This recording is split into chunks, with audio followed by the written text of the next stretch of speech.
Ah, finally home. I wonder if mail's been here yet.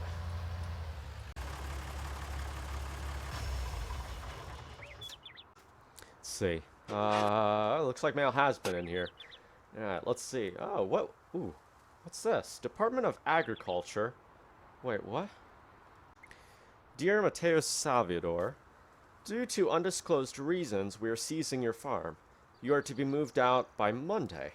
Anything left behind will be seized and you will earn 25% of the value of any items you leave behind. You'll be compensated 25% of the land value and 25% of the income from harvest. I'm so confused. They're from the Department of Agriculture. They're seizing my farm? Wait, Monday? That's in 4 days. Yeah, it's in 4 days. How? What? All right. Well, I've ringed them up, and the letter isn't lying. But why? It says for undisclosed reasons. We're just losing the farm like that? I don't get it. I don't get it. Well, what am I gonna do? What am I gonna do? I have to be out of here by Monday, or else they're gonna basically seize all of my equipment. They're gonna seize my tractor. They're gonna seize everything. All right. Guess I'm gonna have to figure something out to find a place to go. Maybe Daniel will allow me to keep my stuff there. I don't know what I'm gonna do.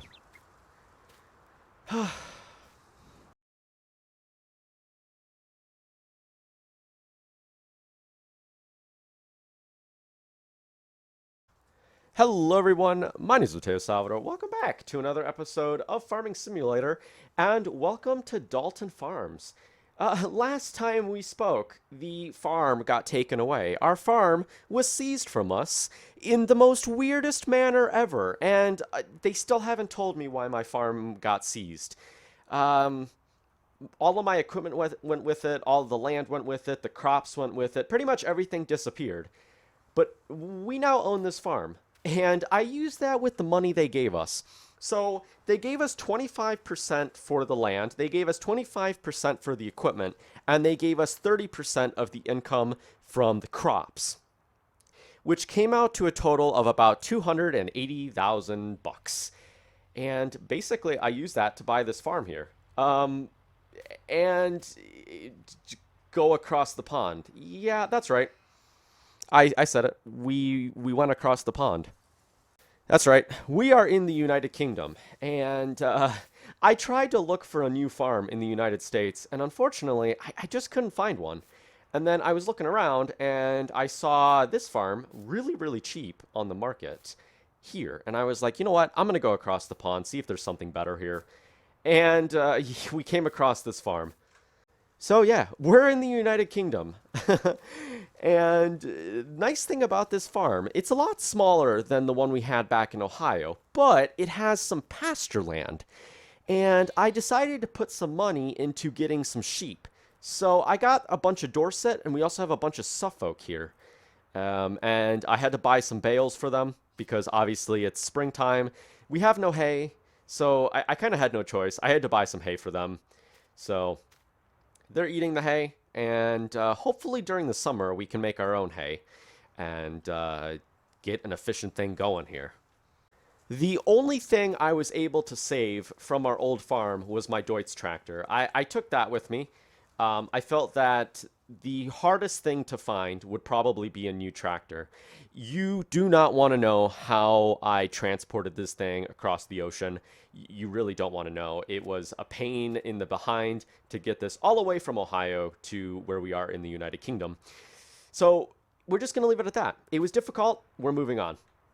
I'm just going to show you some of the other stuff. As you can see, it's really not that big of a place. It's pretty kind of crunched in.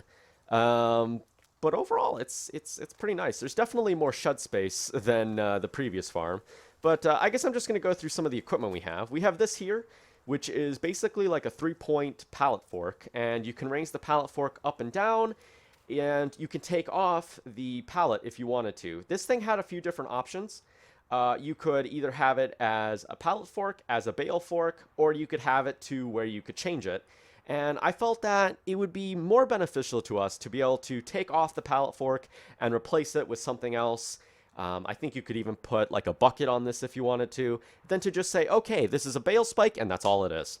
So I was thinking about maybe getting like a second tractor, like maybe getting a front loader tractor. But then I was like, why spend, 60, 70, maybe 100 to $200,000 on a front loader tractor when we could just get a 3-point, front loader, right? Because obviously we can't put a front loader on this tractor. I tried to figure it out and it was expensive. So this thing really just kind of defeats the purpose of ever having a front loader tractor at all. So moving on, we got some other equipment here. Some of the equipment we have here is used, and you'll see the used equipment. It's very obvious what's used and what's not.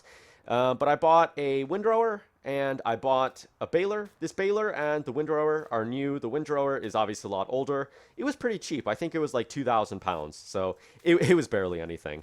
The baler was about 1,500. And we got some bale twine here. It does require bale twine. I've never used this baler before, never seen one like it. Have no idea how it's going to operate. But as you can see, it does have a bale chute. We don't have a bale trailer. So I'll explain to you why I bought a bale chute in a little while. And you're probably going to look at it and you're going to be like, Mateo, that is the most inefficient way you could ever bale.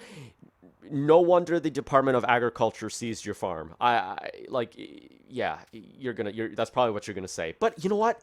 It makes sense. It makes sense. You're gonna be like, but you know what? If you think about it this way, buying it with a chute makes sense, and you'll understand why in a little bit. But we also have some other stuff here. We have a cultivator, which is obviously a lot bigger than the one we had back in Ohio, and we have a brand new sewing machine, also bigger than the one we had back in Ohio. Moving on, what do we got? We got some lights here. Lights, pretty nice. I imagine these probably are really nice, especially if you're working in the nighttime. We'll keep those off, though, because that is an electricity bill we do not want to pay. We got some other sheds here. We have this shed right here. Good for probably storing small equipment. Obviously, I don't think I'm going to get any of our pieces of equipment in here. It's a pretty small shed, but could be nice to storing bales if we needed to.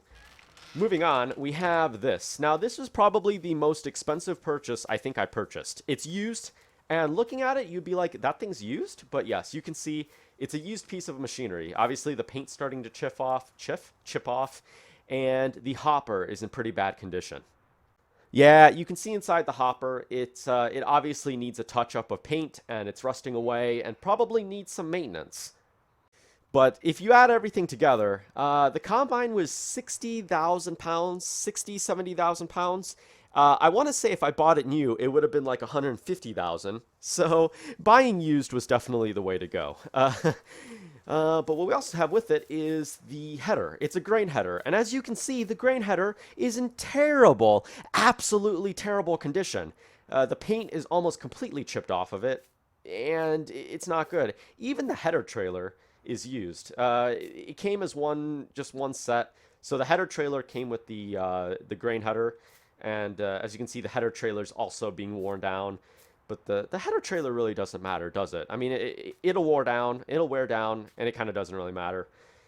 But maybe next year we'll have to kind of, repair it a little bit. But moving on, we have we got another trailer here. This is going to be our grain trailer. This is also going to be our bale trailer, which it's not really made to be a bale trailer. And you're going to look at this and you're going to be like, you're going to use that as a bale trailer. Okay, it's not really made to be a bale trailer, hence the reason it's called a grain trailer. But I'm a one-man squad here, okay? You're going to understand why I got it like this. When we start baling, it'll start to make more sense. Moving on, I have some used equipment here. I have a hay mower. It's a Kavernland. Is that how you say it, or is it Vernland? Kavern or Vernland? Vernaland. I don't know. But it's in pretty good condition. You can see in some places it's the paint's starting to chip off. But overall, pretty good piece of kit. And then we also have a tedder here, which is also new. And you can see that in some places it is rusted. And in some places, the paint is starting to chip off as well. Either way, good piece of kit. This farm's really not that bad. I actually really like it. Yeah, look at the sheep. Yeah, pretty nice. Now, over here is another pasture, and there aren't any animals in it, But I guess this farm has the capabilities of goats. Yeah, they actually have a capability of goats. I don't know how goats work. I've never had goats before. But if we look here, there's actually a few different kind of goats we can get. We could get a brown goat, white goat, or we could get a black goat. I think they all produce milk. Um, I'm pretty sure they all produce milk, and they could probably produce meat. I'd imagine. I don't really know. I don't know. We're gonna have to play around with the goats, but we also have that as an option. So there you go. There's the farm. It is tradition that I stand on the roof, isn't it? I'm always standing on that one roof back in Ohio, right? It was that white barn we had right in front of the house, and I would always stand on the roof. Well, I have a roof to stand on here as well. Now we're going to take a look at the farmland. We have this field right here, pretty big grass field, nice for hay purposes. We also have the pastures, which we could probably mow and get hay out of as well.